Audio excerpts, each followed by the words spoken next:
All right, welcome everyone to the IWM broadcast of the iNASCAR Racing Series.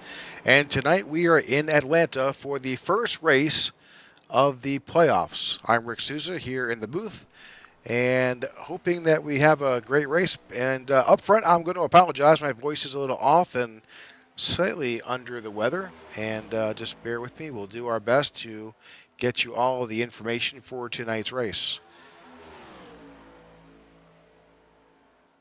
So tonight, as we've talked about it, is the first race of the playoff series. Our current drivers that made the cut. I'll read off the list: Jordan Booth, Jordan Wenzel, Corey Bunch, Alex Forget-Berube, Vernon Brodbeck, Tyler Lem, Brendan Hayes, Alex Murphy, Martin Giroux, Simon Magin, Garrett Walden, Jacob Busso, Eric Jeffers, Michael Whitley, Ty Bostic, and Tony Japs. Those guys were able to make the cut, and we'll bring up that graphic to show you where they stand. And obviously, you can see by those points up front, those drivers have additional points assigned for stage wins and wins as drivers and leading laps.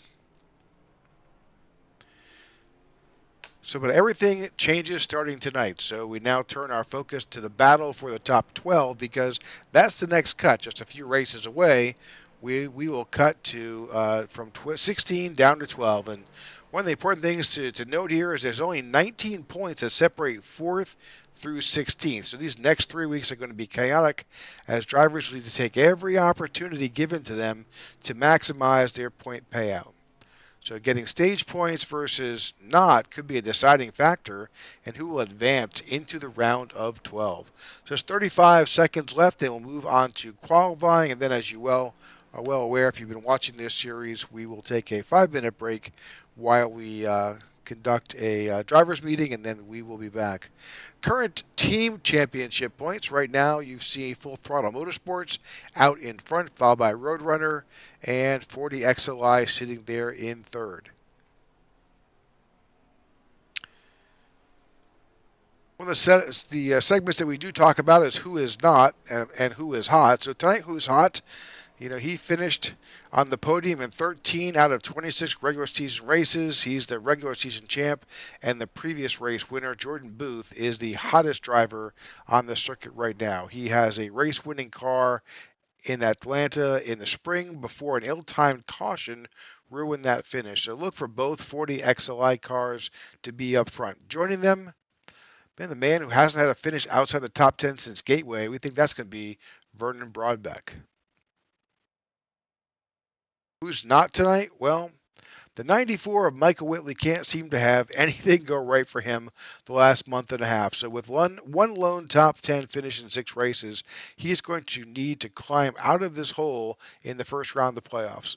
As an upside, he's finished top 10 and recorded 1 win in the 10 playoff races for last year. Another driver sitting on the struggle bus and on the outside of the top 12 is Tony Japs. Japs is going to need 3 solid weeks to hoist himself into the top 12. Finally, drivers who have excelled at this style track. Well, the spring race saw the super speedway dominance of 40 XLI and Full Throttle Motorsports. However, it was Performance Motorsports that claimed the victory. So can they repeat that tonight and get Alex Forget into the round of 12? We shall see. Rivalries, we don't see a whole lot because it is the first round of the playoffs. Drivers could be probably a little bit cautioned, but this is an opportunity for plate racing as well as trying to stay out of trouble, at least this early round. So as far as keys, we definitely see that trying to stay out of trouble is really important. Green flag pit stops. We've seen the challenge of those recently. That is going to be critical here, and your strategy for being successful. That's going to be critical here at Atlanta. And finally, stage points. Stage points now count more than ever as you try to get out of the just trying to win and try to finish high, a stage win, and at least one or two races can make a huge difference and maybe get you above that cut line. So stage points, critical. All right, so qualifying is underway. Let's take a little bit of a look to see what's going on and who's on track.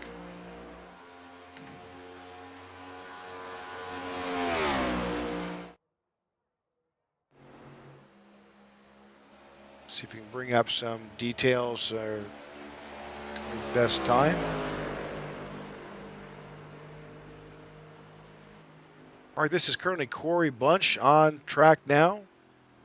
Corey's put up right now the third best time so far. We are about halfway through our qualifying effort here. Vince Burns in the 55 currently on track.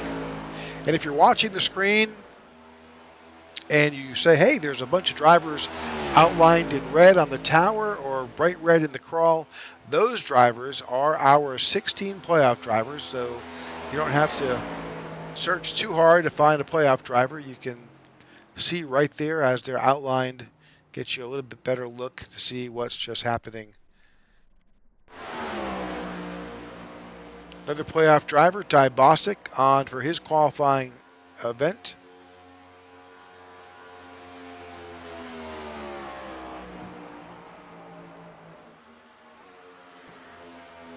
Some big times being put up. That run by Ty Bostic just vaulted Ty into the second place position. Good run by Ty, and he'll be the first one to tell you that plate races and super speedways are not his favorite. But here at Atlanta, it's kind of like a mini Daytona, mini Talladega. So, we'll take it. This is the number 3 car of Ron Fitting on track now, trying to get his qualifying in. Ron is the last car to qualify at this point. We do have 30 entries for tonight's race.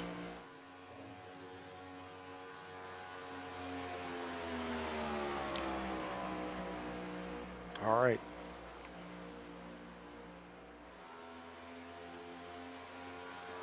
We'll see how Ron does on his second pass. His first pass was decent, but it certainly was your first pass.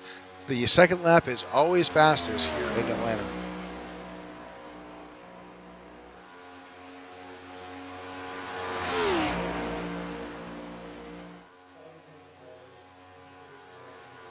Good qualifying effort by Ron.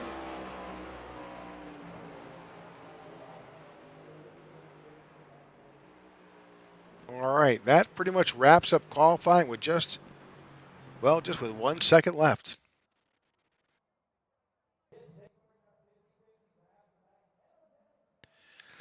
All right.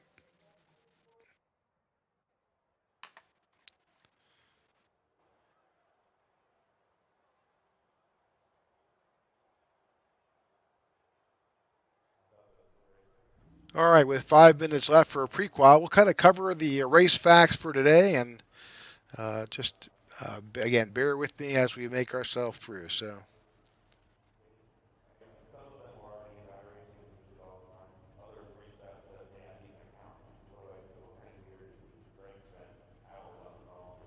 All right, let's cover the race info for tonight's event. So here in Atlanta, this is the Quaker State 200. It's currently 80 degrees air temp. Track temp is a little toasty at 101, so not too terrible, but definitely warmer. That will make for a little bit of a slick track. We do have 130 laps tonight. There will be a stage break at 43. We'll be watching that with no quick repairs and 5 sets of tires. That's going to be critical on how these drivers actually set themselves up. So absolutely bear with us, and it should be an interesting race today. Again, first playoff race. A lot of guys trying to get to that stage break, get their points, and then more importantly, I tell you, if you're in round 1 and you're in the playoffs, notching a win and getting it out of the way makes it so much better, because from here we go going up the race. I know next week we are off but the event is they'll be at Watkins Glen. So, if you're a road racing specialist, then you're looking forward to Watkins Glen. Most guys aren't. And then on to Bristol. And, Bristol's always a crapshoot. You just never know how things are going to play out. It's easy to get damaged, and with no quick repairs, you've really got to work your way around. That's 250 laps at Bristol. That's going to be a challenge for anybody. So this is a great opportunity if this type of racing is up your alley to notch a win and then move on and be done with it. So, all right, we're working our way down through the drivers right now, and bear with us. We'll be right back.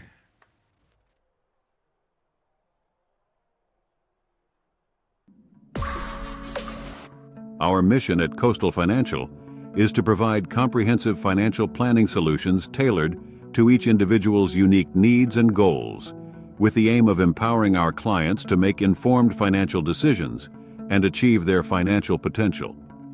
Our focus is providing the highest level of service to our clients, including successful business owners, professionals, and nonprofit organizations. Our commitment is to helping you improve your financial position, reach your financial goals, and safeguard your family and business. Our goal is to provide you with the resources and guidance necessary to accomplish these objectives. Our process utilizes a thorough and exclusive financial analysis, efficient implementation of recommendations, and continual reevaluation of fluctuating dynamics. You can find us at coastalfinancial.com or on Facebook at Coastal Financial.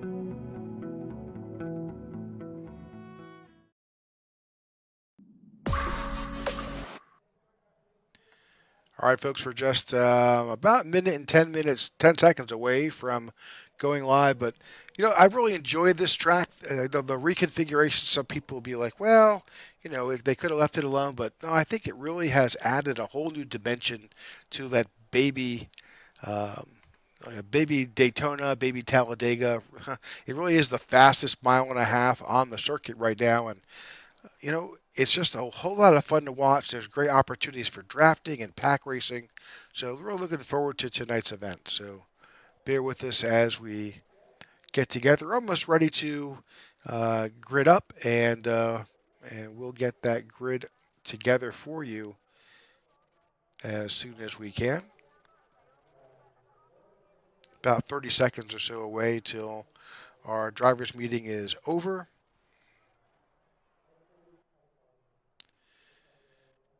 And we will go live momentarily to our grid.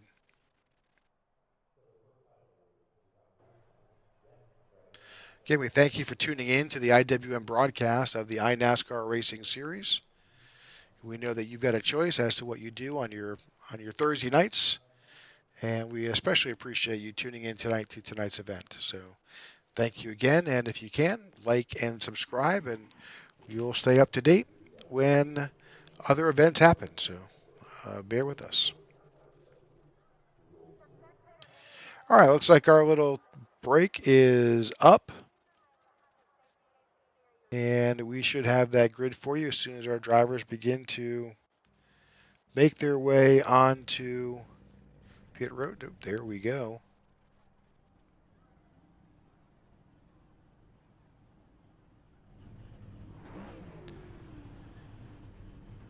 All right, looks like we've got our drivers coming online. And let's get our grid. So starting on the pole, as we mentioned earlier in the pre-race, Performance Motorsports, Matthew Robinson right there. Starting to his outside, the 22 of Ty Bostic. Eddie Musso is in third, Garrett Walden in fourth. Tyler Sexton is in fifth, and Jordan Booth is in sixth. Clark Franz is in seventh, Austin Walton in eighth, Corey Bunch in nine, and Matthew Persini is in 10th. Jacob Musso is in 11th, and Alex Murphy is in 12th. In 13th, you've got Brendan Hayes with 40XLI, Jordan Wenzel to his outside in 14th, Alex Forget-Berube in 15th, Joe Musso in 16th, Eric Jeffers is sitting in 17th, Vince Burns in 18th, Brendan Broadbeck in 19th, and Simon Magin in 20th. Coriolis is 21st, Scott Thomas in 22nd, Dan Hughes in 23rd, and Michael Whitley Jr. in 24th. In 25th, Tyler Lem, Martin Giroux in 26th, Martin Pinnell in 27th, Mike Wheel in 28th, Ron Fitting in 29th, and Tony Chaps rounds out the field back in 30th. All right, so the pace car is underway, and the field is working their way around as we try about to kick off this iNASCAR Racing Series event here at Atlanta. We're looking forward to tonight's event. Pace car is down. Drivers enter the Geico restart zone. Matthew Robinson is off, and we are underway. A little stack up on the low line, maybe a little contact. Oh, and a blinking car. I think that's the 35 of Tyler Sexton. He went down for a second there. A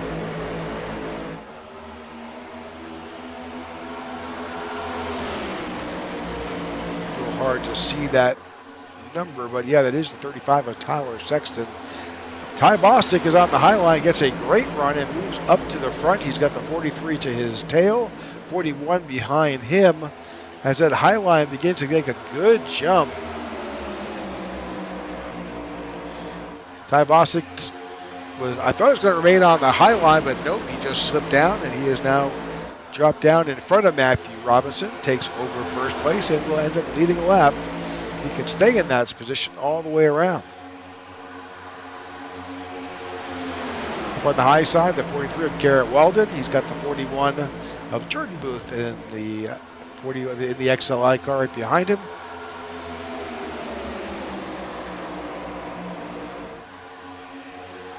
I saw a number of cars, they dropped their left side tire off on that white, red, white stripe there. That double white here is extremely, it's red for a reason because it's extremely dangerous.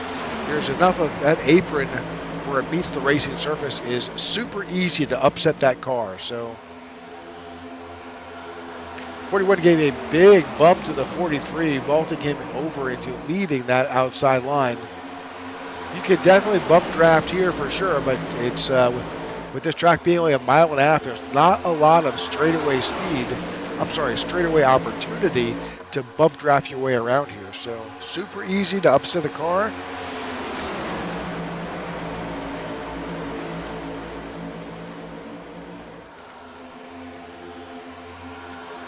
Big run on that outside line. The 43, the 41, the 24 of Matthew Grosini jump out big time. And they just stay on that high line. In fact, I think, talking to other drivers previously, this high line is the way to go here. You can definitely not scrub off a lot of speed. Best for your tires. Right on that high line, I think, is a successful way around this track, but we'll see how these drivers make out here. Already 5 laps, about to be 6 laps in the books, and Garrett Weldon leads another lap here at Atlanta. Get you a quick calculation on fuel in a second.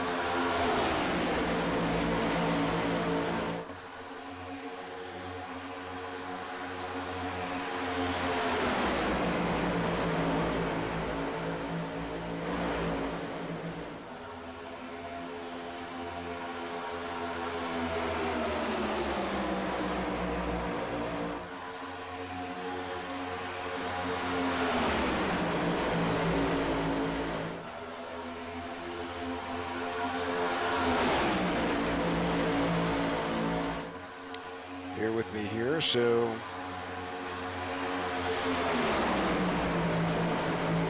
at 10.8 gallons of fuel to start this race with, and for that, so it looks to be our basic calculation says just around to that stage break. So if you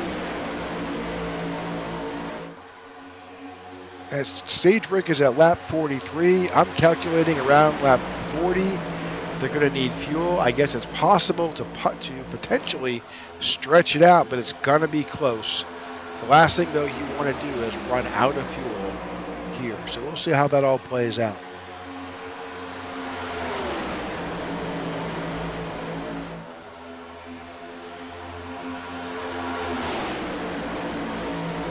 Bring up our scoring tower. As you can see, Garrett Walden is out in front. Jordan Booth is scored in second.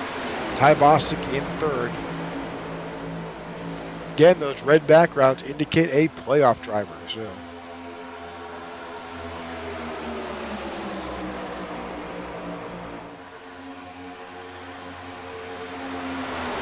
all right, Garrett Walden continues to lead. That high line is really the way to go tonight. It looks like that's really hooked up. Good drivers here, but we are 2x2 here at Atlanta. Everybody has stayed on pace here. This field, there's a few stragglers back there. Let's go back to the 6, Dan Hughes.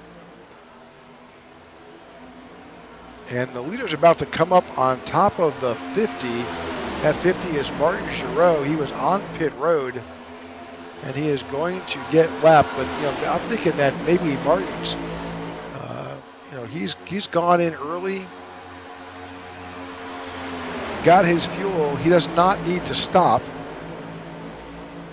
Again, we're going to see that they will need to stop at some point during this 43 lap stretch to get to the stage break.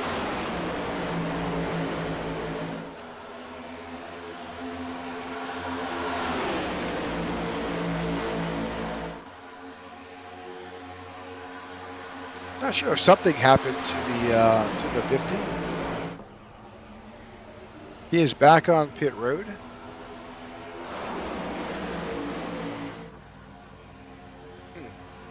We'll check back in with the 50 at some point. He's back off. See just what happened. We'll get that information to you as soon as we find out from race control.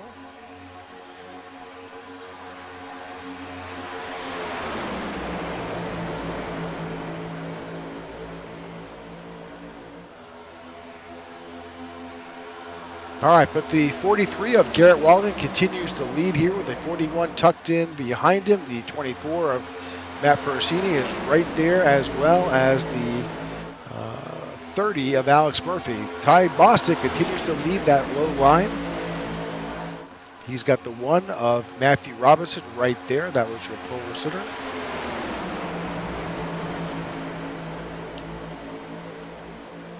This is one of the more challenging tracks to pass at with the increased speeds. It certainly does make it a challenge.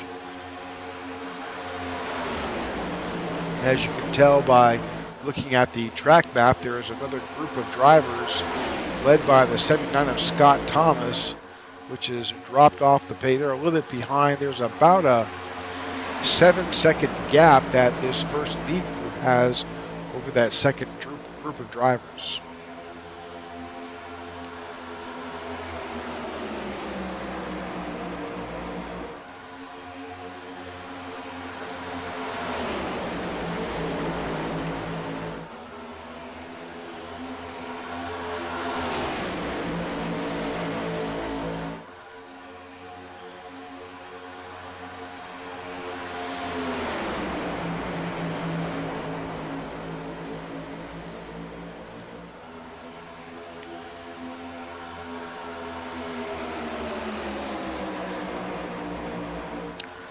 All right, lap 17 in the books. Garrett Walden continues to lead, although it looks like that low line has begun to finally catch up. And those guys stay a bit more organized. They stand a great chance of being able to run down that high line, but it's only separated by fractions of a second here. See a little bit of side drafting going on towards the back. 22 of Ty Bostic looks very close to taking over this lead. He's got a good push by the 1 of Matthew Robinson. That's certainly helping.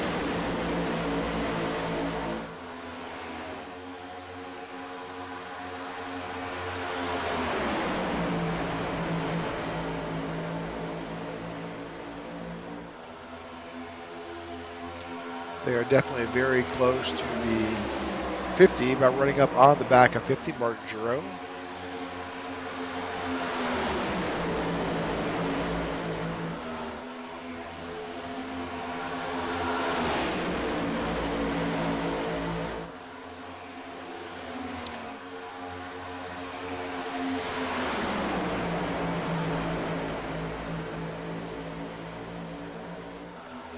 Garrett Walden hails from Hendersonville, North Carolina. He's out in front.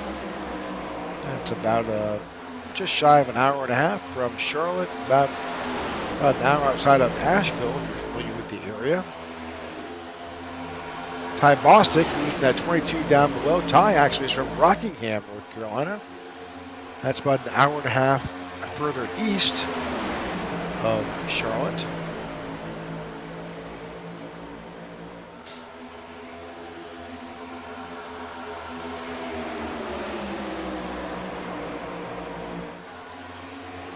Got the 41 of Jordan Boone giving a big push to the 43 of Garrett Walden.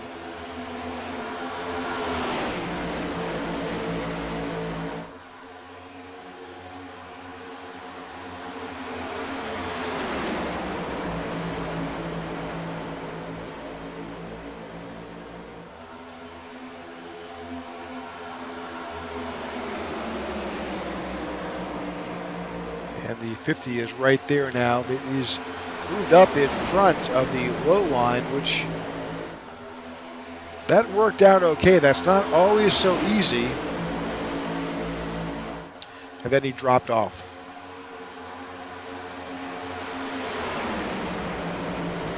It's one of the things you do see in this particular league, just some great sportsmanship. When a driver knows that he doesn't want to be the story. He doesn't want to impact it. If he's not running at the same pace as everybody else, good sportsmanship says, I'll just move out of the way, let the drivers go, and let them race. And that's what we just saw with Martin Giroux for sure. All right, we are just past the halfway point on the way to our stage break at lap 43. Garrett Walden continues to lead. I suspect that it'll get a little bit more spicy as we get closer to that 43 stage break.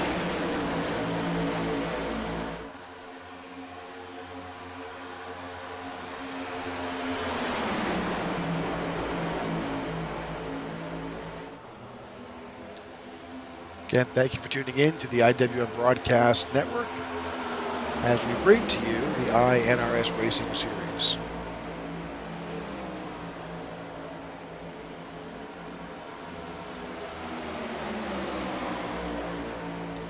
You can just see how close these cars. Oh, a little bit of a push from the one, kind of upset the 22, and he saved it, but unfortunately, that's going to cycle him back.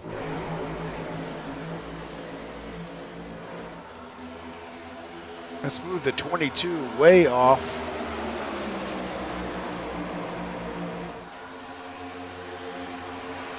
And has put Ty Bostic back in 22nd position and off the pace.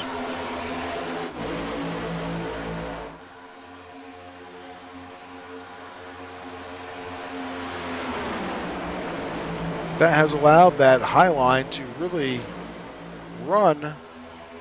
And they've got a pretty good gap going over that low line. But here comes charging back that's Matthew Robinson. And he's got a good push by the 26 of Eddie Musa.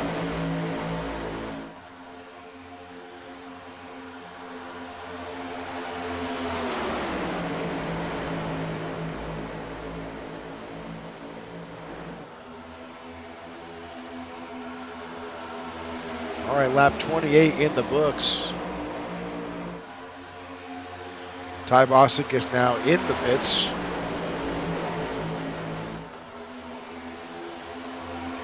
Good opportunity being off the pace to go ahead and get your stop done.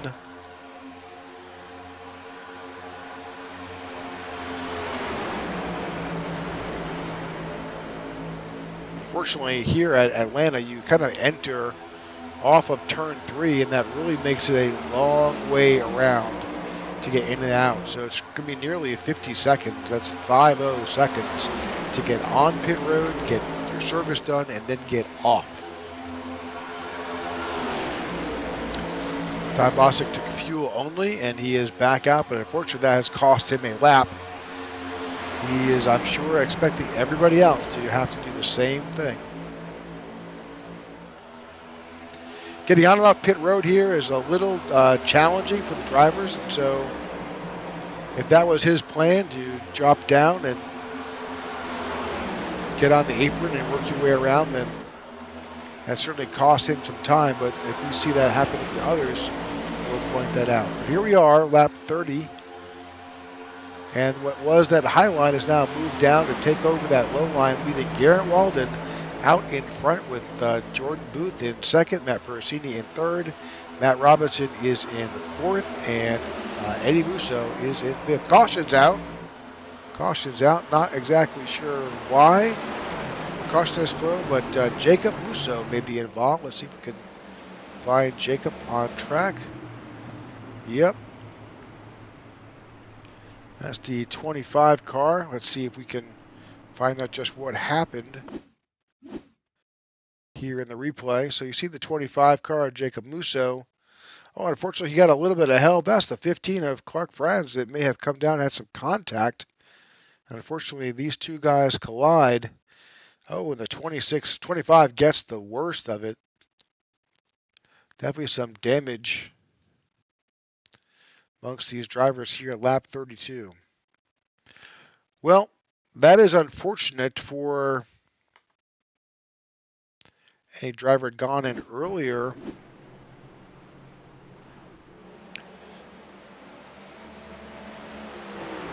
But we'll see. That may allow Ty Bosick to stay out, but we'll see how that affects him overall.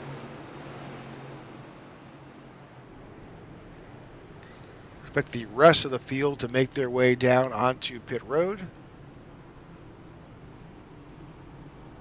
I think a number of drivers are staying out, picking up track position, and there's always a chance in the gamble here, because just doing the math, it seems like that you may be close. So, saving a little bit of fuel, clutching it, doing what you can to save fuel may not be a bad thing.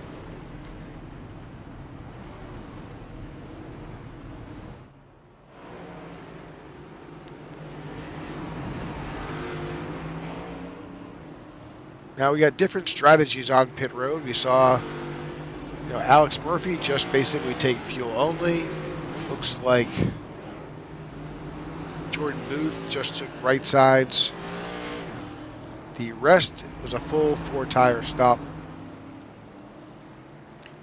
We'll see just how that impacts running speeds as we get going.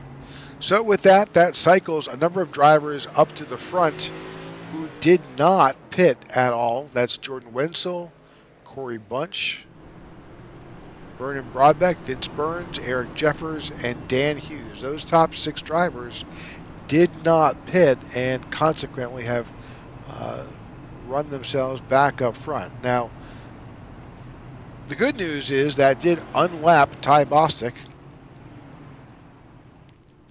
who now finds himself at the end of the unlapped cars back in 25th, but he is not a lap down. Looks like Dan Hughes is coming down pit road, so he will be on pit road as the drivers begin to line up behind our pace car, and our lights are off on top of our pace car, which means we'll be going back to green next time by.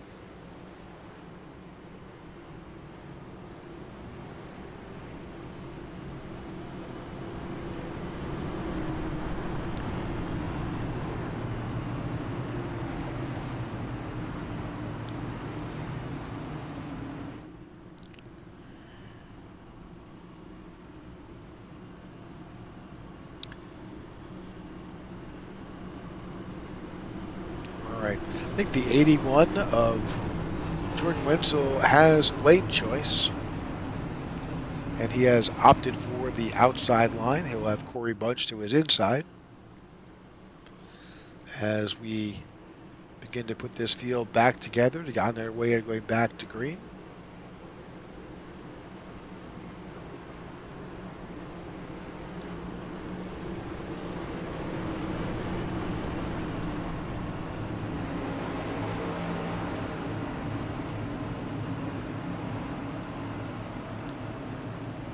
Again, we thank you for tuning in to the IWM Broadcast Network.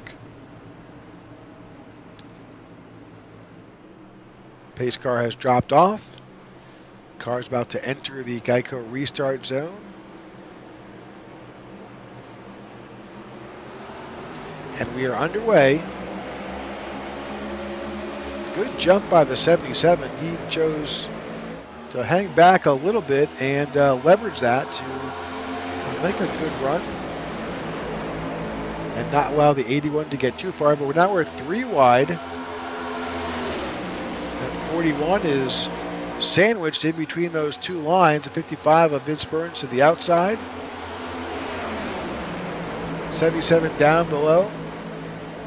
Now the 43 is the meat in the sandwich, with the 10 down below, Vernon Broadbeck. A little bit of contact with the wall.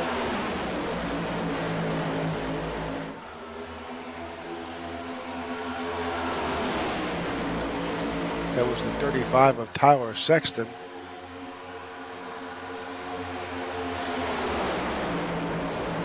Still 3 wide in spots. Now Matthew Robinson is back there. We can keep an eye on the 1. Vernon Broadbeck down low. The 12 of Jeffers up high.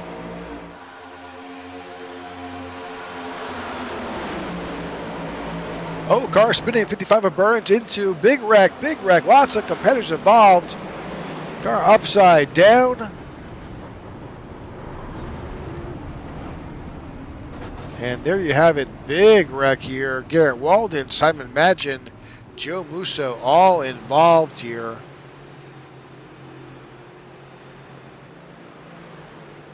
We'll go back and see if we can see how this started, but I'm fairly certain, I think the 55, something happened to the 55. Let's go back and look. On the 55 here, you got the 43 of Garrett Walden on his tail. A little bit of contact, and unfortunately that spins the 55 around right at the front. Always the worst place. Matthew Robinson gets by, but Jeffers gets involved with the 43 spinning. A few other drivers, a 28 winds up involved as well. And unfortunately that 28 winds up upside down. Big wreck here at lap 38.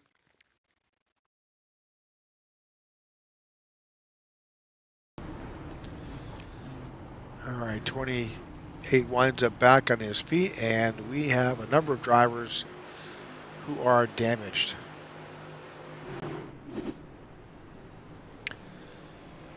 All right, we'll probably see a number of those drivers on pit road.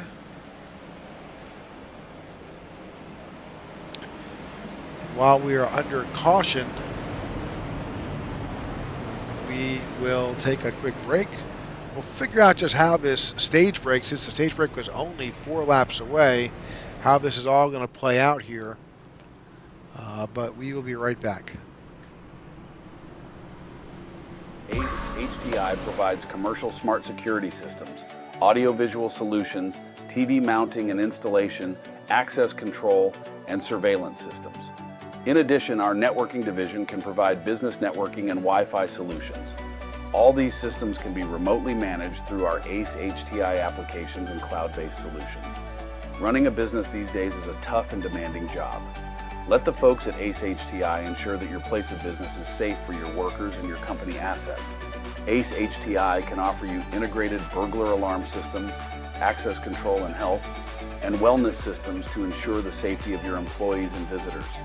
If you are looking to modernize or purchase a new fire alarm system, look no further than ACE HTI. We can offer you the latest state-of-the-art solutions to keep watch over your business. Does your surveillance system need a refresh? ACE HTI can install the latest 4K surveillance cameras with custom analytics and AI to help you understand what's happening in and around your business. Are you a restaurant or hospitality venue? Does your facility host sporting events?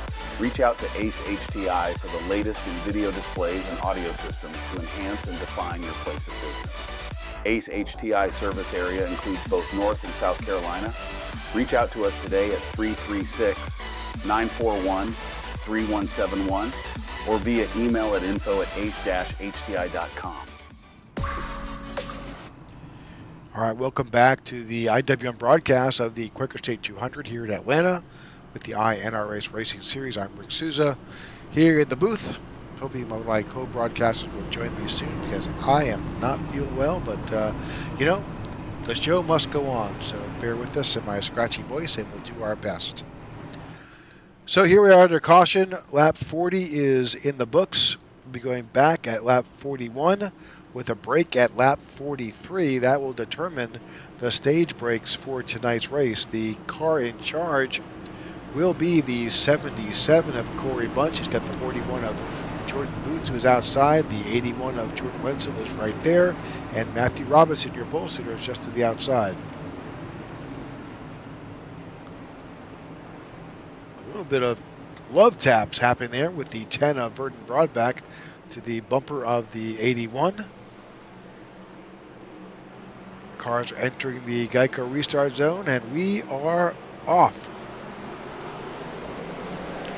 Good jump by the 77, and the 81 follows.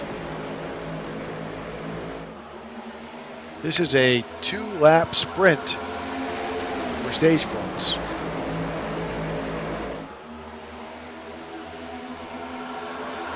'77 stays up front. Jordan Booth is to the outside, trying to take over that lead. He's got the one of Matthew Robinson right behind him, trying to get him past that 77, and then himself to try and take over P2.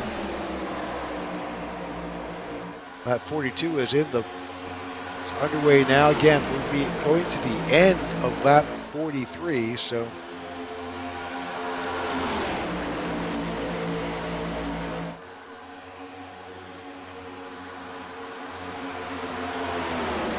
good push by the 1 of Matthew Robinson to the tail of the 41, but wasn't able to hold on the whole time. 41 has scored as the leader in that lap, but here we go. This is what matters. This is lap 43. So drag race between, just a big run on that outside line. Has vaulted the 41 and the 1 past, and as expected, they drop down a little bit here and will lead the 43rd lap. Caution does come out, and the 41 of Jordan Booth will be scored the stage winner, followed by Matthew Robinson there.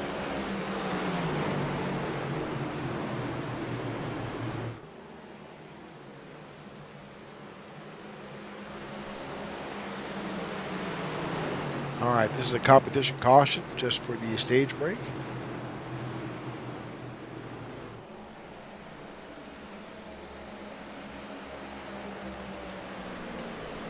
And Jordan Booth will be scored as your winner of the stage.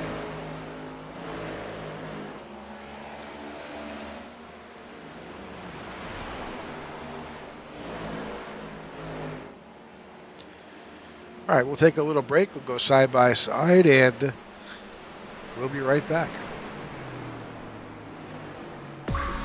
Athletic Training Solutions specializes in on-site health and wellness programs for industrial athletes. We focus on the treatment and management of work-related injury and illness, as well as employee health and wellness. As one of the leading providers of occupational health services, we serve businesses of all sizes and types. Our experienced, certified athletic trainers work with each client organization to minimize employee disability, promote employee health and wellness, and help to control healthcare costs. We work with a network of doctors that are trained with an understanding of OSHA recordables and the first aid treatment approach to help keep your employees at work.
All right. So as I sat here talking to you the whole time, not realizing that my microphone was off. Lovely. All right, lap 47 is here. Lights are off on our pace car. Ron Fitting in the 3 is in charge of this restart. And we'll see how this all plays out.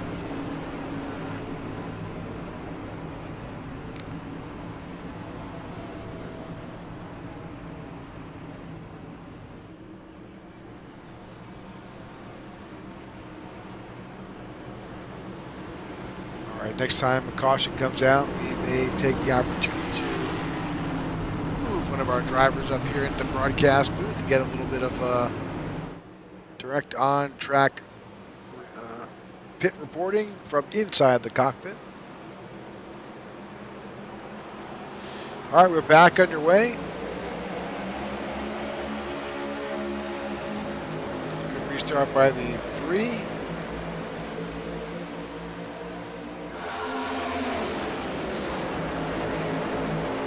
But I would suspect, because a lot of the drivers that are behind the 3 got fresh tires, we'll see how this all plays out. But right now, Ron Fitting takes this opportunity to lead a lap, pick up a point.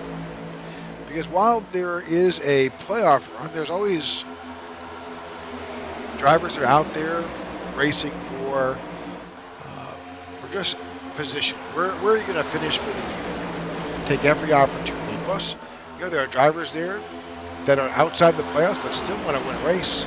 So it's not just about the top 16. So we'll see if someone can play spoiler and take a playoff race win away from any of the top 16 drivers who are in the playoffs. But hey, we're looking back here. There's a lot of 2 and 3 wide racing happening here back in the field. A lot of dancing going on.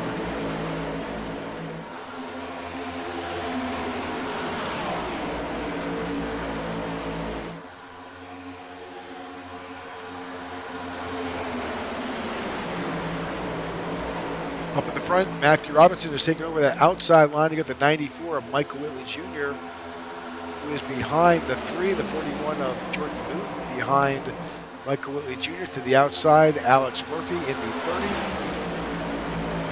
and Martin Pinnell on the outside as well.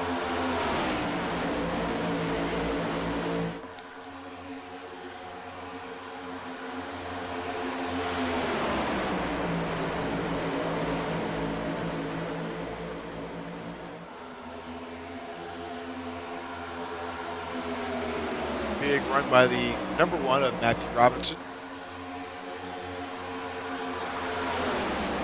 We are in lap 52 of this 130 laps here in Atlanta.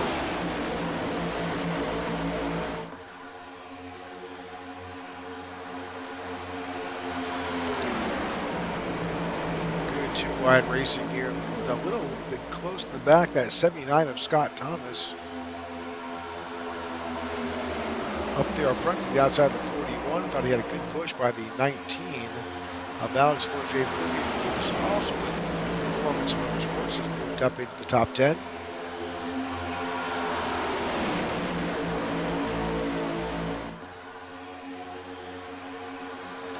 Alex is one of those drivers where as long as you just don't pay attention, all of a sudden towards the end of the race, just finds himself working up and just gets right up there in a competitive position.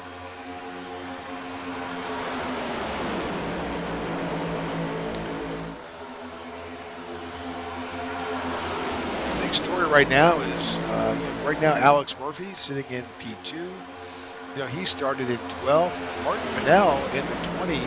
He started in 27th and has found himself now up at the front. Corey Ennis as well, he started 21st. And Ron Fitting, who we just saw in that restart, he started 29th at the tail end of the field, and now he's running in 5th. So good stories by a number of drivers, playoff or not, who have just done so well here in Atlanta, here at lap 55.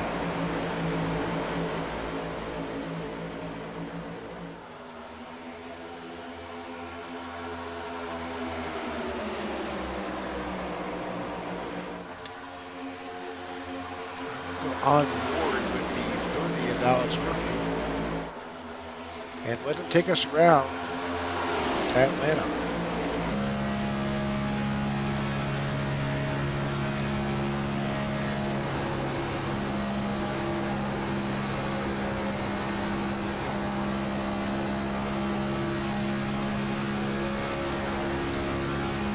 Always a challenge here. You see 182, 183, 184 plus miles per hour carrying that into turn one. And even though this has been resurfaced, it's not as smooth as glass. There's a number of bumps at that speed that will unsettle the race car.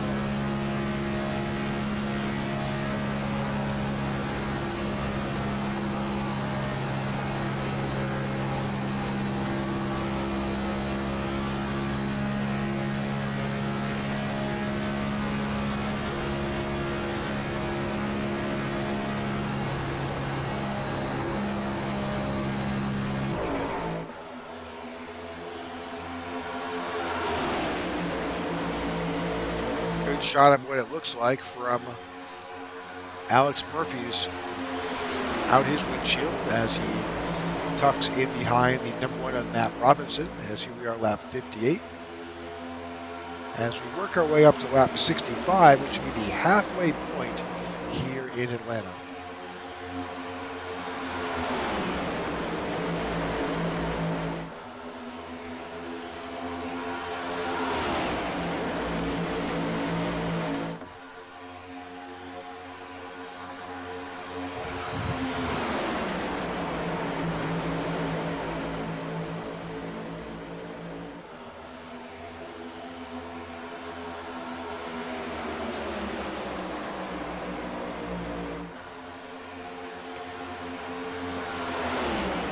Single file for a good bit of this front line. Let's back up a little bit, take a see where it gets to be a little bit more dicey. Right there around Brennan Hayes. I'm sorry, that is Jordan Booth, who's back there in 12th. He's got the 3 to his inside, the 9.6 of Mike Wheel to his bumper, and we're too wide starting there.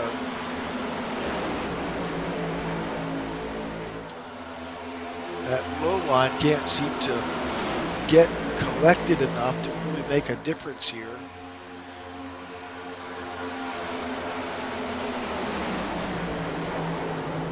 Oh, car in the wall in the back, but they kept it going in the same direction. Sorry, we just jumped all the way back to the 15 of Martin Moreau.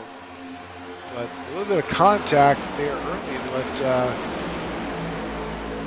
looks like they all kept it pointed in the right direction. Now, we just did see Martin Giroux, and we were talking earlier about why he was off the pace.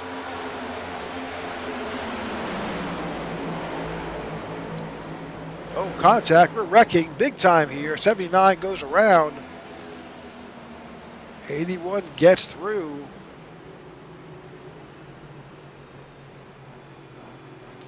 But Eddie Musso Jr. involved.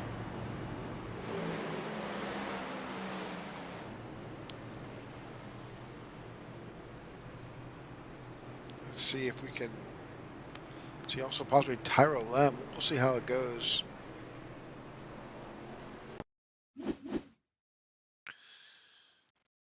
Let's pause that. I think that was a 79 of Scott Thomas. Let's back that up just a little bit.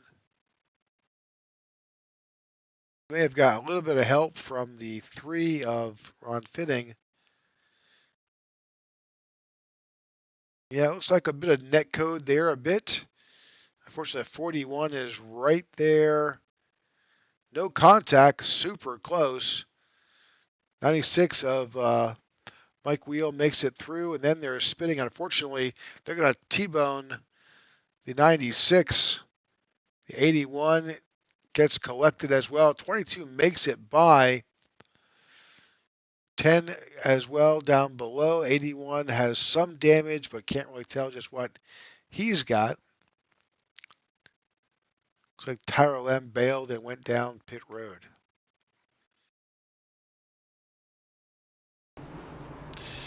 And looks like the 15 of Clark Franz got spun a bit. But all right, there you have it, that little incident.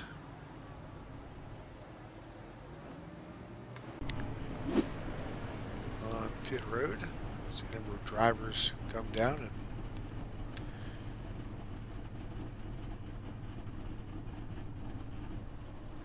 all right, let's see if we can drag Mr. Booth up here into the booth. Hey Jordan, you got a copy? I got you. Man, we thought we were pretty clean for a while there, but a little bit of action in the back of the pack. Yeah, that was right in front of me. Had a Yeah. really good show to that. Watched the 3 car just come up and left rear Scott for no reason. That was scary. Sucks Mike Wheel got killed in that one. But yeah, I mean, pretty good first stage. It was clean, and now we're probably going to see a lot more of that. Yeah, hopefully not. But yeah, we started on the replay. You got through cleanly, and unfortunately, sometimes it's bad timing. Mike Wheel just became, unfortunately, the victim of that circumstance for sure. So. Yeah, we got lucky with that one. I mean, obviously, winning the stage, it wouldn't have been too bad if we got caught up in that. But I think we got a good chance at winning this thing. So glad we snuck on by. You got it. All right, so the lights are off on that pace car. Let's get you back at it. Thanks for jumping in here, and there's another opportunity. We'll bring you back. Cool, sounds good. Thank you. Thank you. All right, that's Jordan Booth, driver of the 41, who you saw from that replay, narrowly avoided getting caught up in that incident between the 3 and the 79. Unfortunately, Mike Wheel, who is still on pit road, was impacted by that. But here we are, lap 65, just at the halfway point here with the iNRS Racing Series. This is playoff race 1 at Atlanta.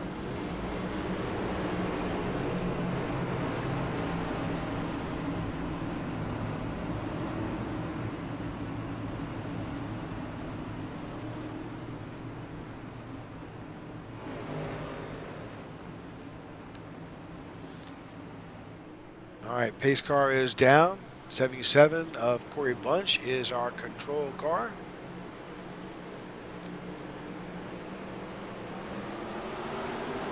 And we are back underway here, lap 65 at Atlanta.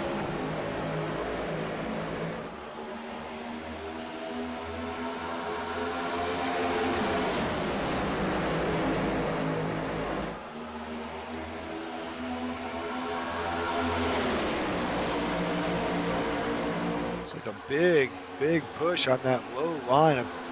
Tyler Sexton's got a little bit of a run. He had the 94 of Michael Whitley right there on him, but he jumped out of line, and it's kind of put himself now. He is in the middle, 3 wide. Oh, there's contact.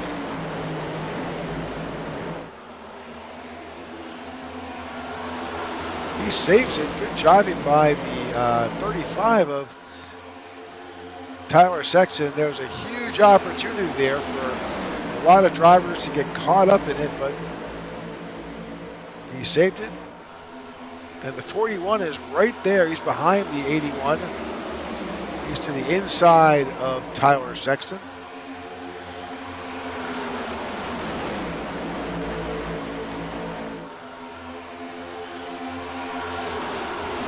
Again, when you're in the middle like that, you've got no help. You're by yourself. Super hard to do anything but look for a gap, like you saw the 35. Just find an opportunity to drop into a line. Doesn't matter which line, a line. Now the 41's got a little help with the 99 right behind him. That's Tyler Lem. But you really got to trust the drivers on the outside here in Atlanta. Oh, contact, and they save it. Don't know how. Holy cow. There's still contact going on. The 35 up against the 81. 41 now tucks in behind the 99.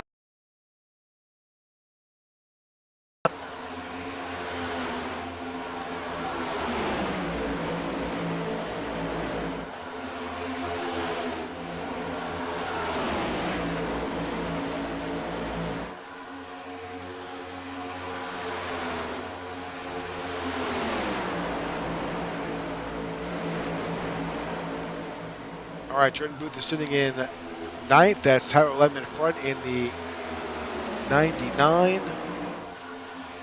Up front, there's a big battle going on up front with Matthew Robinson's leading. You got the 30 of Alex Murphy.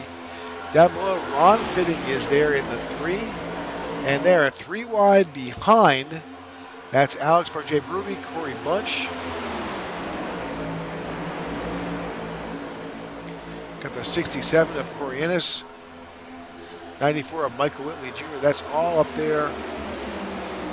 That's all battling for position here. Here at lap 72.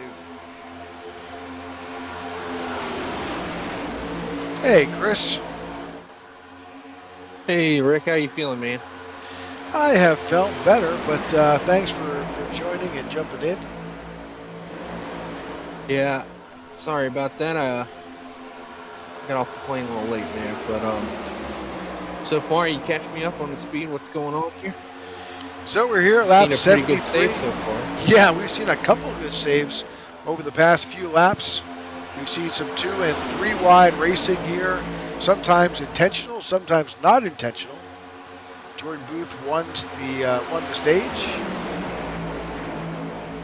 And we are now at lap 73 as we chip away towards lap 130. Well, that doesn't surprise me after seeing Jordan's performance last week at Darlington. You know, to hear him win is no surprise, that's for sure. It's pretty cool. We get to see some original paint schemes this week. Last week, you know, we were seeing mostly throwbacks. And right now, I'm really digging that 99 car on the inside, second on the inside. That orange bodyguard car. That's a good-looking car right there. Yeah, we recently underwent a major update here on iRacing this time, and one of the things that they updated was how some of the metallic images actually are represented.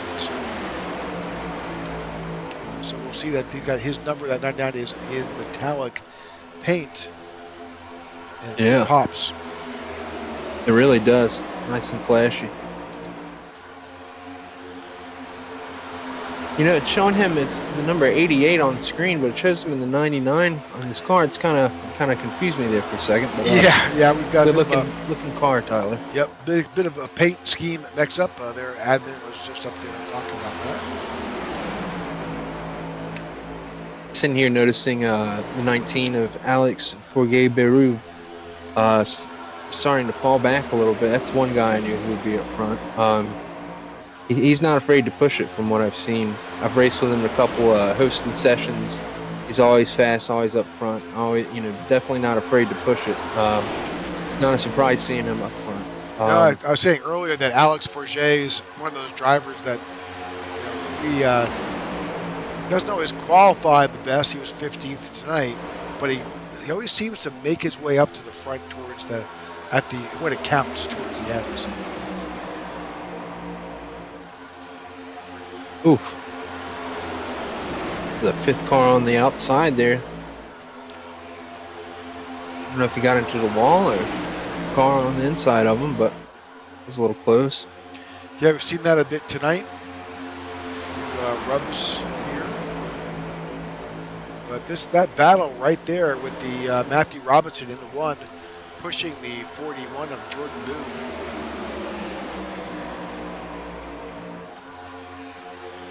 I was saying earlier that Atlanta's one of those tracks where you've got the bigger tracks like Daytona and Talladega where you can really make a difference with a good, straightaway push. But here in Atlanta, being only a mile and a half, it is super tricky trying to get a push on. Absolutely. And it's one of the few tracks. Oh, as we see the 19 checking up for the 1 car there. That was getting close. But one thing I've learned from racing here, unlike other super speedways, is, the tires really do count. I've been beat plenty of time for taking 2 tires here on my last pit stop. And, it's enough to get me around and keep up, but it's just never enough to, get me to the front.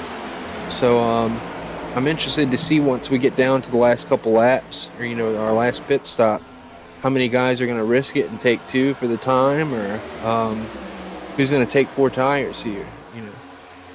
So right now, the top 10 have all pitted on lap 63. Corey Bunch, who is still out there, telemetry shows that he last pitted on lap 45, so he is due to come down. Our calculations here in Atlanta show 43 laps. Of course, we've had a caution or 2, so that's going to stretch that out a bit. But he last pitted at lap 45, so I'm guessing pretty much any time you'll see that 77 on pit road. So these names lit up in red on our ticker here, is that our playoff drivers, I'm assuming? That's correct. Anything in red is our playoff driver. Gotcha.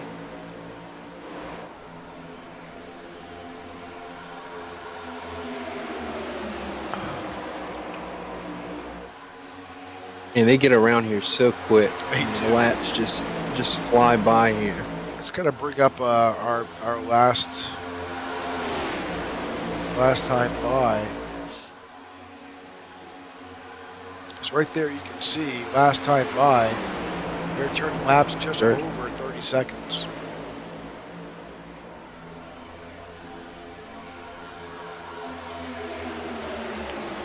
We change that out to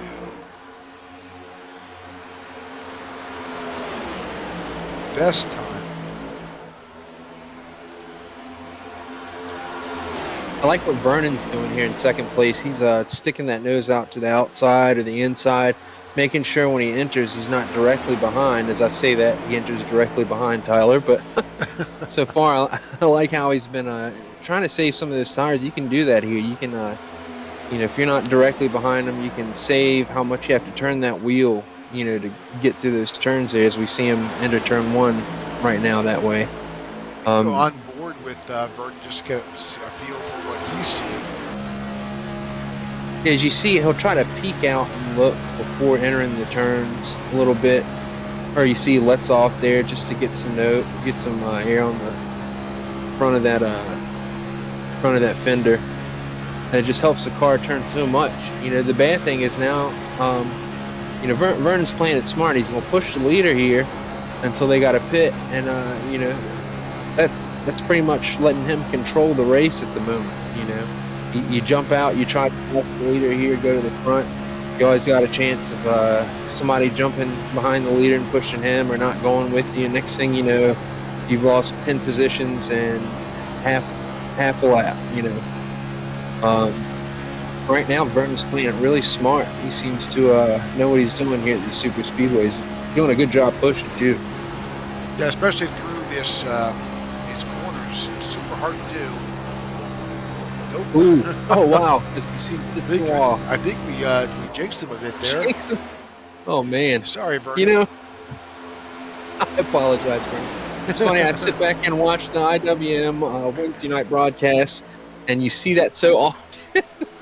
You and John will talk about a car, and next thing you know, hit the wall. It'll be hit the wall, hit a car. It's real. And, yep. Broadcaster's curse. But just doing what he was doing is just such a delicate dance. Absolutely, and him getting in the wall there, I wasn't expecting it. That's telling me that these tires are starting to, have worn a lot. So, you're seeing these guys lift on entry just to make it work. All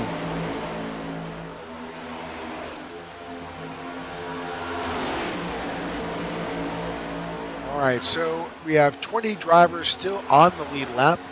Last car is the 79 of Scott Thomas. Number of drivers, lap or so down.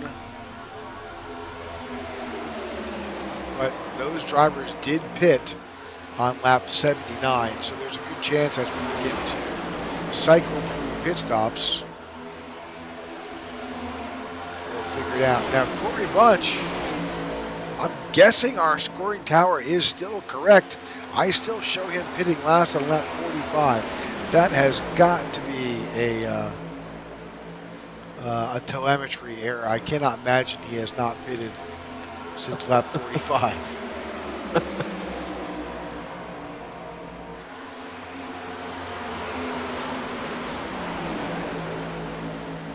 Do we have any teammates working up front here, or I'm not sure about who's on whose team, but I'm curious to see if you know of any of these guys that you think are going to stick together here when it comes down to it. Well, right now you got Tyler Lem with Mountain View Racing out front. Vernon Broadback is with Roadrunner. Obviously Jordan Booth. Now Corey, you know what? He may have been on lap 45 now, because now Corey Bunch is on pit road. He may have run that car dry.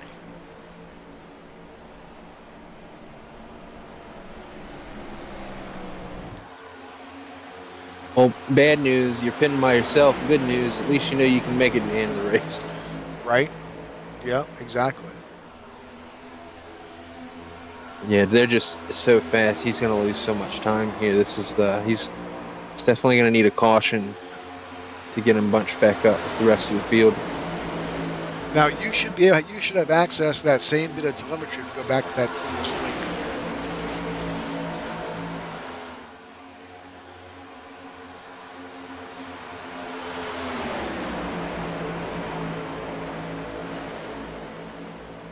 I'm pulling it up.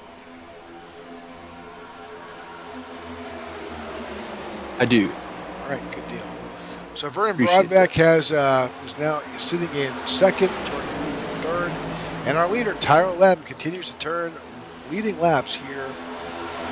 Right now, top 5 are all playoff drivers: Lem, Broadbeck, Booth, Murphy, and Bourget.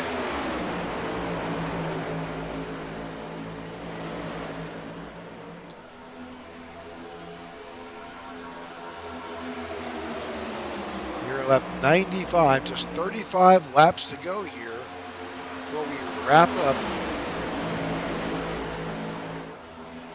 Well, what I'm seeing from go ahead. What I'm seeing from the telemetry here is a lot of these teammates are mixed up. Oh yeah.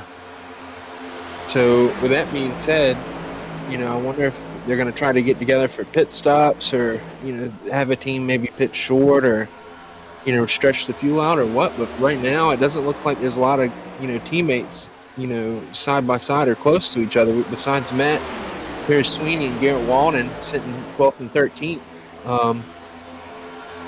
Maybe those guys can take advantage of being together here. So right now I think if these guys just continue, well, they're at a point now where they know they can't make it all the way on what they have. So I expect to see some amount of short pitting sometime in the next 10 laps. I think, let me rephrase that. In 10 laps, my calculation says those guys that pitted on lap 63, they're going to have to come in. But they can come in at any time and still have enough to make it around into the end. So what do? Do you just, since you're all in the same boat, do you just wait? Well, right now, me personally, if I don't have any of my teammates around me, I sit here and just follow and wait to see what the leader's going to do. As I say that, we see the top 3 kind of breaking away right now. If these guys can stick together, they might be able to make a little bit of more time. So they get down there on pit road pretty fast and get off together pretty quick. You might just have a 3-man race for the win here, but which I'm sure that's what they prefer. But it's hard to say. For me, if there's no teammates around me, I'm just following the fastest guy, or the next fastest guy in line, and seeing what he's doing. Someone I know who can get on pit road quick and get off pit road quick. That's going to be super important to stay up front here. As we see the 10 gets in the wall and slows down, he's going to lose second place to the 41 of Jordan Booth here. Yep, and allowed the 30 to play catch up. It is. I wonder if the 30 will try to make a move. No, he's gonna sit and sit still and just. It's a smart thing to do. You don't want to lose any positions. Might as well just wait. It just goes to show you that these tires are worn. You get too close to that wall, it'll bite you. Yep, and by having contact with that safer barrier, it's you don't just slide along it much like you may think. You actually get sucked into it, and it's just it just slows you down. It's hard to get off. Absolutely, it is. It is. Well, that's why you see a lot of times. Oh, as we see them coming down. Yep, a lot of drivers making this run onto pit road. Alex Forget and Matthew Robinson staying out here. They're gonna two Performance Motorsports guys. I like the sounds of that. Oh man, there's a lot of heavy braking to get in there. You know, you've got to be down to pit road speed at that cone, or else you're going to wind up with a black flag for speeding on pit road. Reaching out to admin looking for any black flags. Well, let's see who's going to do what here. I don't see Jordan Booth's car coming up. Is he just taking fuel? I hope not. I doubt someone like Jordan would make that decision. He must. I believe he's got a speeding penalty. Yep, it looks that way. That's a shame. Waiting for admin to confirm. But we saw them locking up. We sure did. So, well, not just Jordan. So, speeding penalty for the 10, the 15, the 17, the 24, the 30, and the 41. Pretty much the entire front row wound up with speeding penalties. Wow. And just like that, you have a whole new race with whole new contenders. Let's see if these guys can get on pit road. Martin with a good entrance there. One car, Matthew Robinson getting off pit road, it looks like. Is he by himself? Can he catch that lap car there and get some draft going? I don't think he's going to catch it in time. He might be having to come back to serve a penalty. I don't understand why he'd still be on the bottom. He must have missed his pit. Oh, and the number one. He is coming to serve a penalty.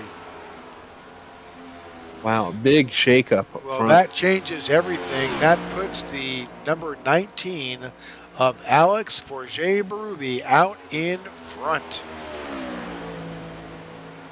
who now has enough fuel to make it to the end of this race, and a nearly 4-second gap between himself and the 81 of Jordan Wenzel. Oof. To see how far Michael Whitley is back from Jordan Wenzel. You know, if second, oh wow, yeah, they're they got a train. They'll be catching Alex soon. Yep. But I will say one thing: when they do catch him, from what I've seen racing with Alex, he's pretty aggressive. You know, Alex might make the right move and do some side drafting, and you know, maybe not lose all 4 positions there. But either way, he's looking good. Let's see if he took 4 tires or not. On the pit stop. No, it looks like he took just the right sides. Yeah. So 11.35 stop. Oh, caution's out. Caution's out for, maybe I didn't see it with Joe Musso.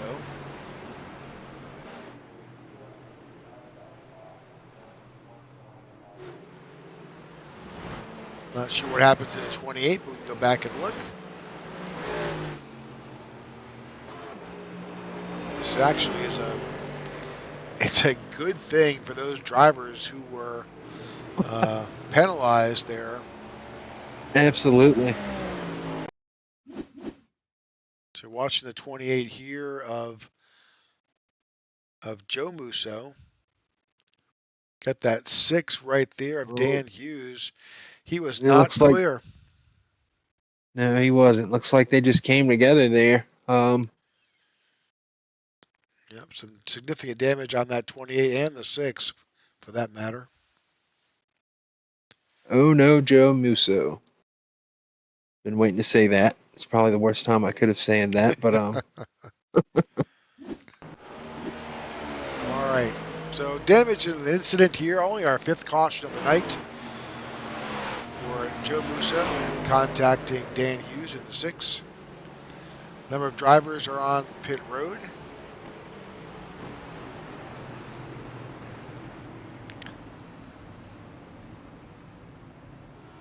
you know I'm putting my money on, Rick.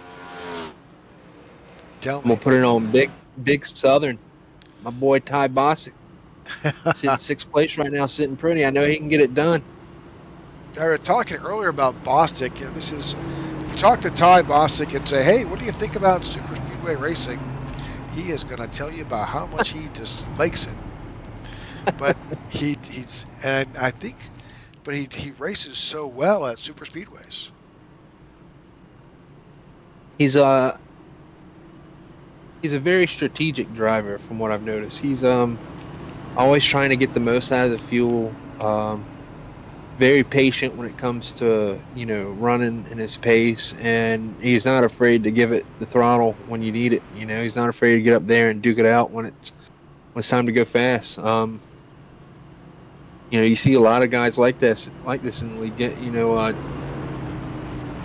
41 Jordan Booth there. Just goes to show you just how on edge these guys really are pushing it. Jordan's from what I've seen, he's won plenty of times in the league, and this season, and one of those guys who seems to always push it to the edge, and sometimes it'll jump out and bite you like his last pit stop did. Let's see right now. I believe he'll be back on the same lead lap with them. Who's that? Yeah, Jordan Booth. He is. He will be the first. He's the last car on the lead on the lead lap. Nice. Well, that worked out for him. I'm sure we'll see Jordan back up front before the end of this.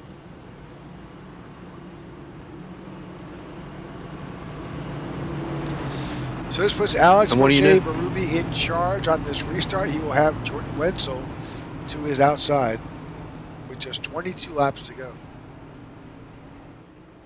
Now look, I'll give Alex all the credit I can. It takes a lot to take 2 tires and try to get out there, and especially by yourself, and run out the laps. But I just don't think he's gonna have enough with those 2 tires. This is a one track that you're just moving so fast. It just eats some tires up. He might be able to stay up front for a little while, but you'll notice after a while, I think these guys are gonna kind of gang up on him. Yeah, these other guys that's taking 4 tires. Everybody in the top 10 took 4 tires. Well, this will be interesting to see. I think if anyone can do it and hold them off and stay up front for a little while, it's probably Alex. So. All right, car's about to enter the Geico restart zone, and we are back underway. With a good jump by Alex. He knows he needs to get out there and try to get in that outside line first, I'm guessing. If I was him, that's what I'd do. I'd jump up there, and I would do the best I can to control that outside line. And the pulling the 81 down with him. Really a jumble up in the front there. A lot of contact and jockeying for position. 94 drops in behind Alex. And got the 99 of Tyler Lem there as well. Should make it back around. Yeah, the outside line is just going to have so much more speed, especially with him being on the bottom on those 2 tires. I really see Jordan Wenzel and Michael Whitley here pulling away here soon. But here we have pushing Alex. He's doing an excellent job. That is the 94 car? Yeah, Michael Whitley. Yep. Okay. He's doing an excellent job keeping him up there. Super hard though to challenge that outside line. There's just so much momentum, and without when you run that outside line, you don't scrub off quite as much speed.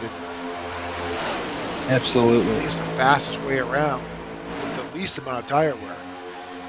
Yeah, I believe the banking's the highest up there, and just that It's physics. Physics.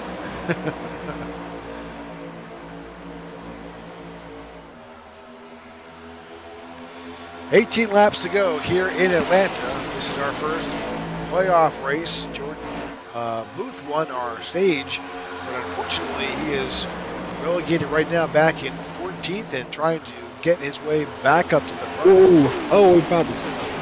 Sorry to cut you off there, Rick. I don't know if we ended up wrecking, but saw a pink car in the middle. No, that's Ron that Fitting. I think that's the Ron Fitting. I think that's Ron Fitting in the 3. Yeah, he just had a very close call.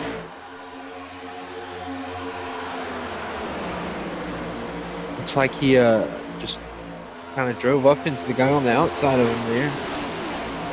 But all's well. Keep going green. Yep. Laps are slipping away here with just 16 to go. We're running too wide here in Atlanta, occasionally C3.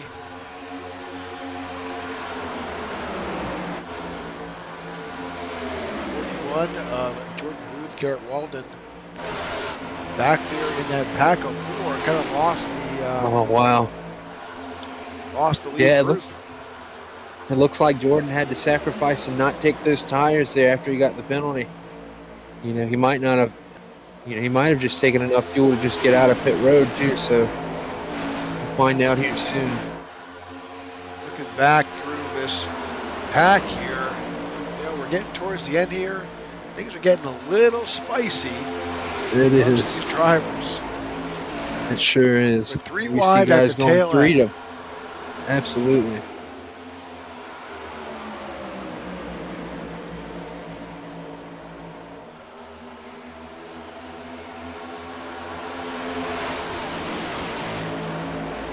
Some guys have figured out,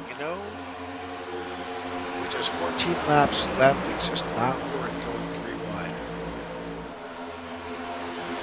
But new leader, Jordan Wenzel, has worked his way around Alex Berube. Coriolis is now in 2nd. Alex in 3rd, Bostic in 4th.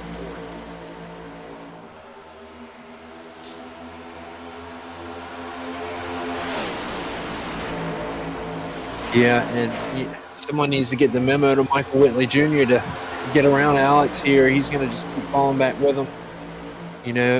Like I was saying, he's going to go a couple laps and you're able to push him. But now those 2 tires are it's going to be taking advantage of him here. So if I was Michael, I'd be trying to get out the inside, take it up the middle. Oh, wow. Is that the 12 car hard into the wall? Wow. Yep, 12 car in the wall. There's Jeffers, and he is still holding on to it. It's like a pinball bouncing off the save from Barry and other cars. We're still holding it together. All cars still pointed in the same direction. Don't know how. Jordan Booth dives down below. He survives. Sheesh.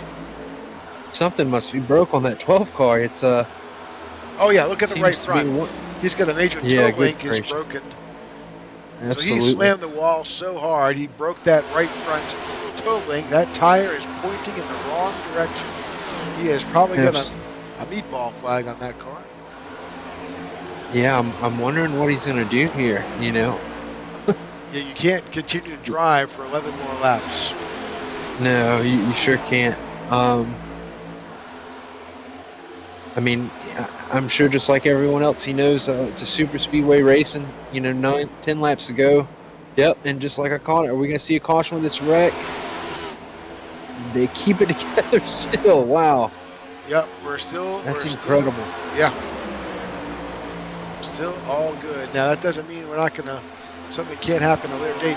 Unfortunately, the damage is so severe to the 12, I don't think that once he enters the pit, he's not leaving, and he knows it. Yeah. But it's one of those things you just can't ignore.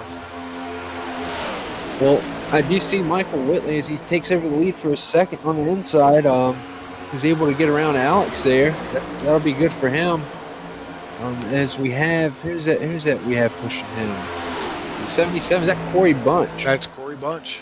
Yep. Nice. And we know he can get the job done. What a great Corey's, opportunity for the 94. Absolutely. If you know, having Corey behind you, I know Corey's going to be willing to push him pretty hard. If I was Michael, the first second I get, I would jump to the top there and get in front of Wenzel in the 81. Will he do it here? He had the room. Oh, Yep. He's going to be nice, and he's going to try to bring Corey with him. It looks like. Nah. Yeah. He might have to. He's just staying there. Oh. 7 laps to go. Maybe. Of course, they got a lap car up in front of them.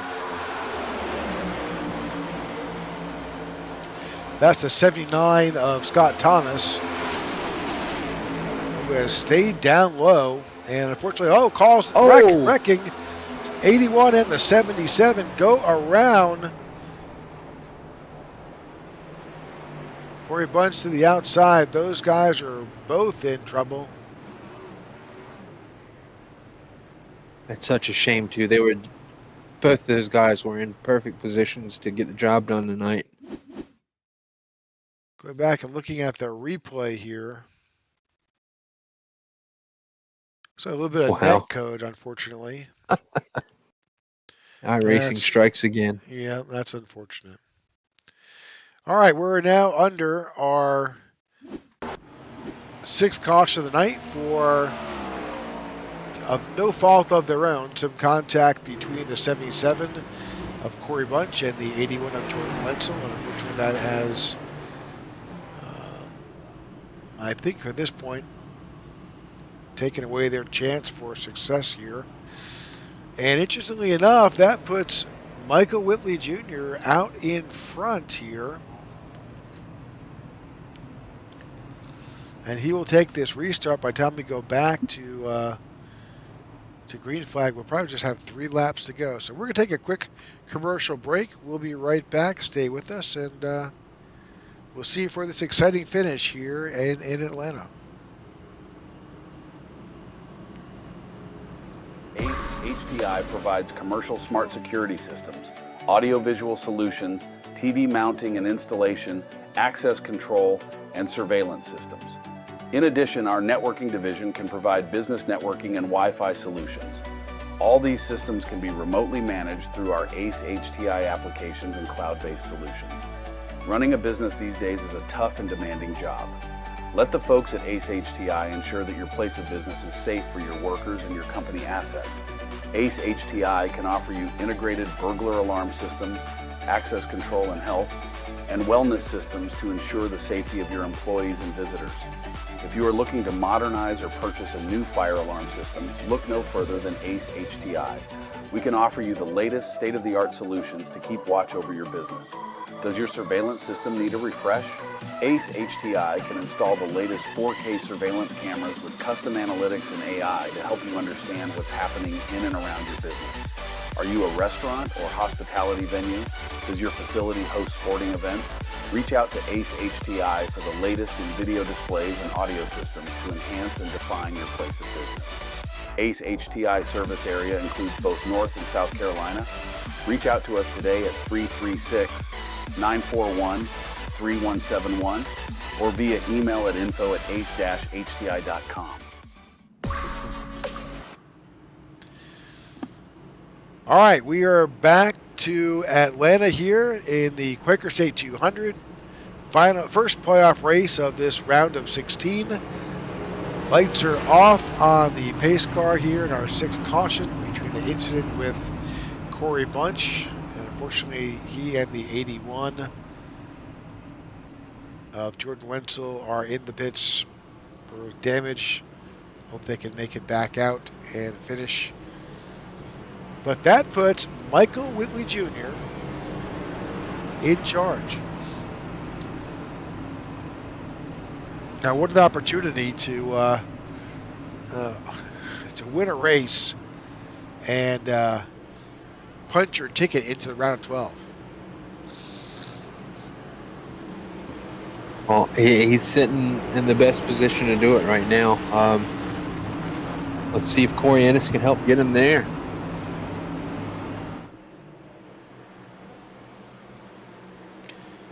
All right, as we come to the restart zone, let's see what type of jump Michael can get here, and it's a good one so far. Him and Corey are taking off. Good gracious.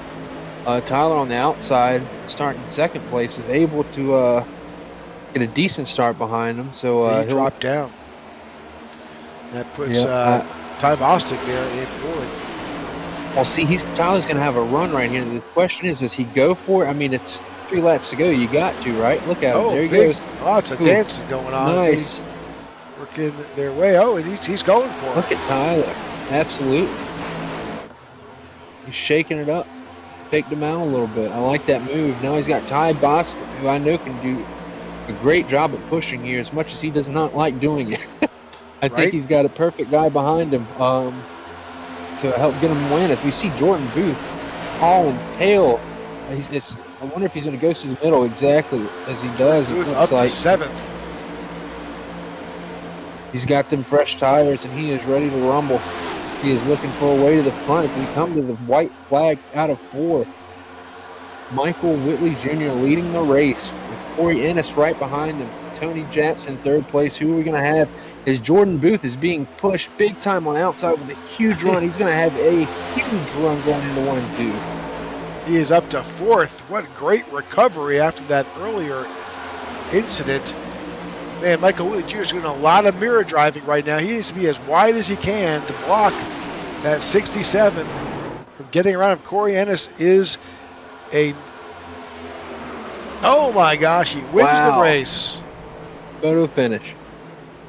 Good job, Michael. What a race. Great win by Michael Whitley Jr. Corey Ennis finishes in 2nd. Jordan Booth in 3rd. Big win. Yeah, I'm sure Corey Ennis in the camp of his 67 team will be giving getting some Christmas cards this December.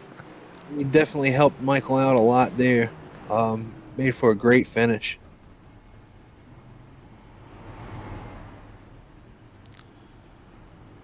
All right, as soon as we have our official results, we'll get those to you. Here we go.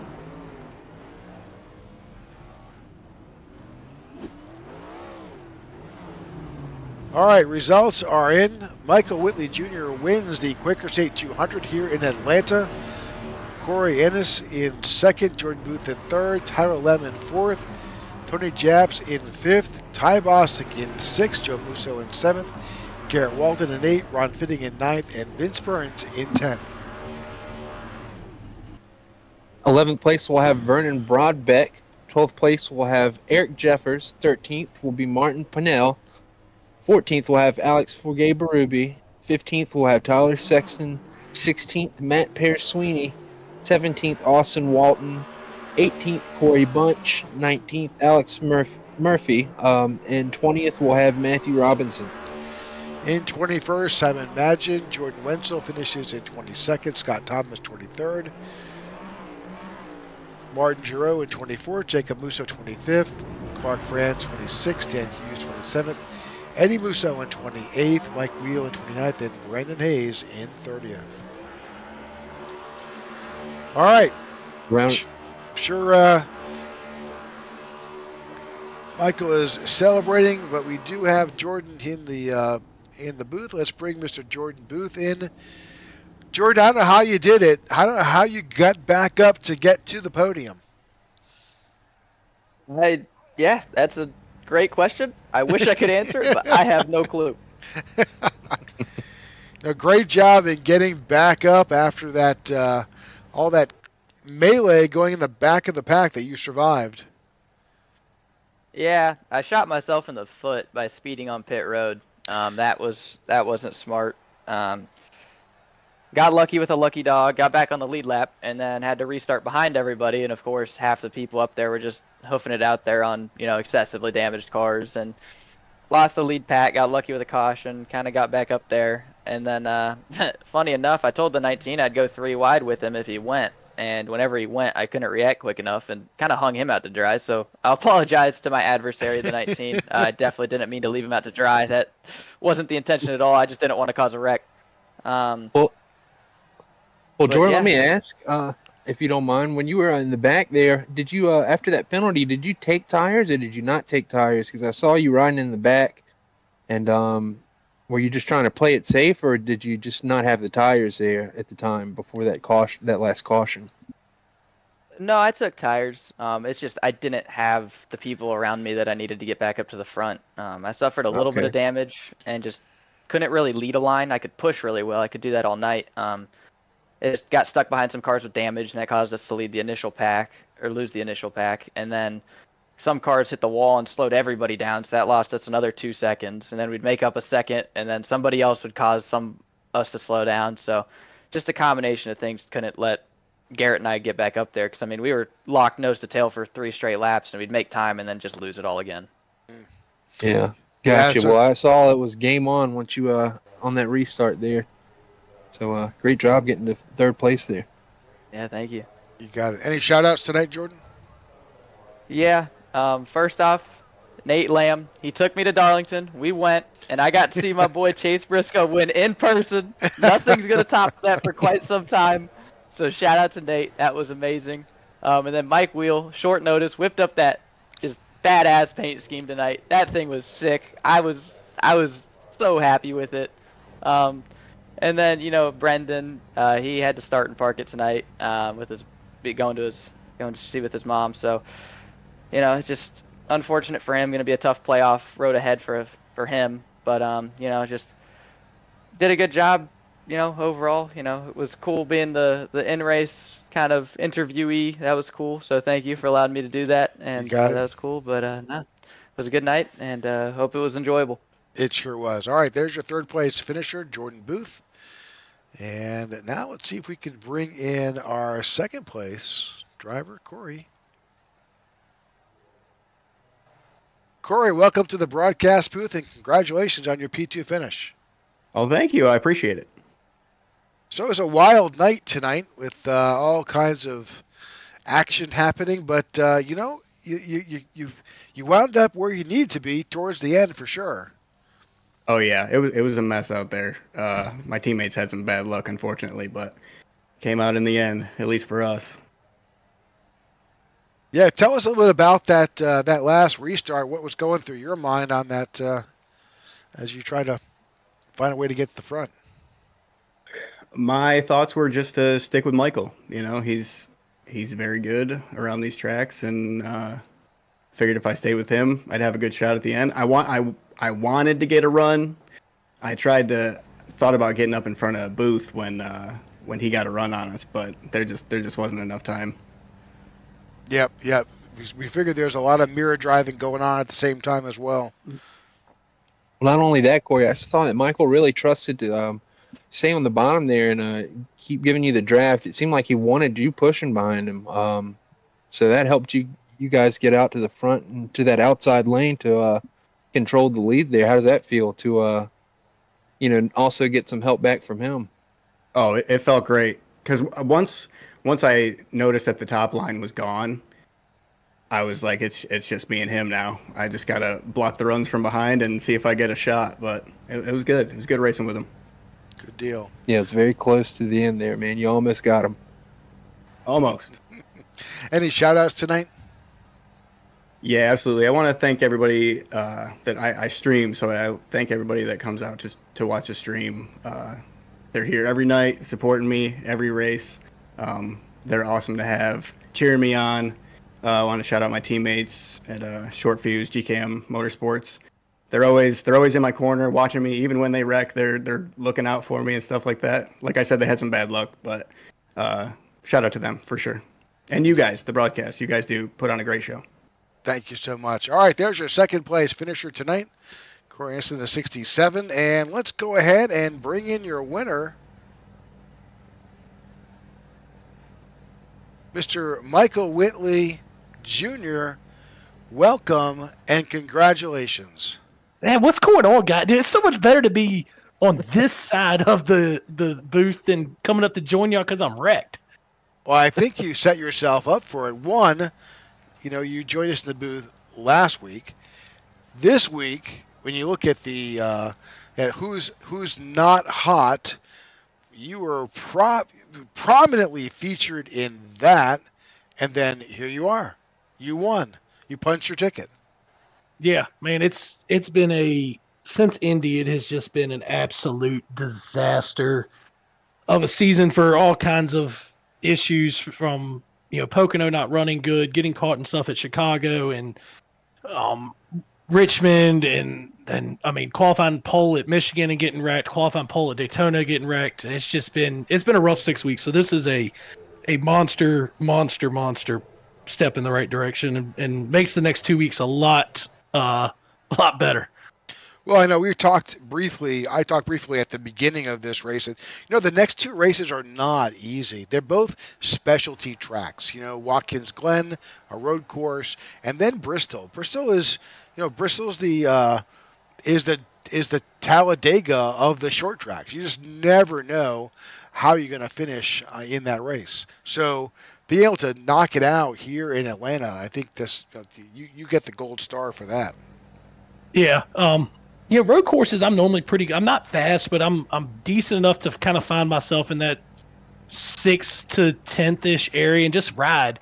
But Bristol, man, I got knocked out lap 1 at Bristol this year off a minor wreck with suspension damage. It's something that just happens so quick there, and I'm so happy to be able to go into Bristol and not have anything to worry about. Yeah, really, the next two races, you can just kind of cruise. You punch your ticket into the 12th, and look for stage points. Yeah, and that's the big thing. We're gonna be able to gamble a little bit now, be able to try to put together some stage stuff.